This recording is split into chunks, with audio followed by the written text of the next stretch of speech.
Hello everyone sa mga kamamis ko dyan. Kumusta po kayo mga kasabayan ko, nanganak na ba kayo? Gusto ko lang i-share sa inyo na during my postpartum check-up, isa sa in-advise ng OB ko, dahil nga meron tayong tahi, meron tayong episiotomy, and still meron pa tayong bleeding and kailangan natin gumamit ng napkin or panty liner during the postpartum period na meron kang bleeding, iniiwasan ko daw magsuot ng seamless panty.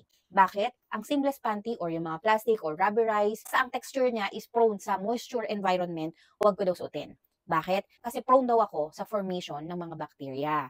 So, ina-advise ng OB, simula pa noon na pregnant ako, hanggang ngayon na nasa postpartum na ako, is magsuot ng comfy and cotton na panty. Dahil ang cotton na panty, it absorbs sweat or ina-absorb niya yung sweat, kaya maiiwasan ang moisture environment. At kapag walang moisture environment, walang bacteria. So, isa sa gusto kong i-share sa inyo is itong nabili kong panty dito sa TikTok. Dahil when you say cotton, cotton po talaga siya. Ito po yung panty na nabili ko here. It is high waist para pati yung puson sakop, lalo na sa postpartum, medyo malaki pa yung puso natin. And ang importante, cotton po siya. Para comfy ka, iwas sa moisture environment, iwas sa bacteria. And this one po has antibacterial property.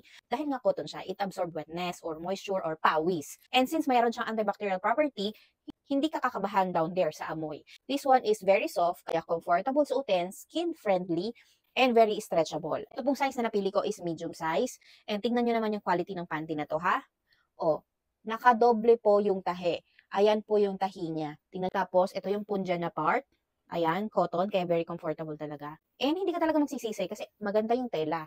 Tatlo na to pero 150 pesos lang, depende pa sa promo. And in fairness ha, mahirap bumili ng mga panty online kasi minsan maganda sa picture, pero pag dumating sa'yo, madi-disappoint ka. But this one, kahit i-check out mo ngayon, sure ako na masasatisfied ka kapag dumating sa'yo yung, kasi maganda po talaga yung quality niya. Ayan, ha?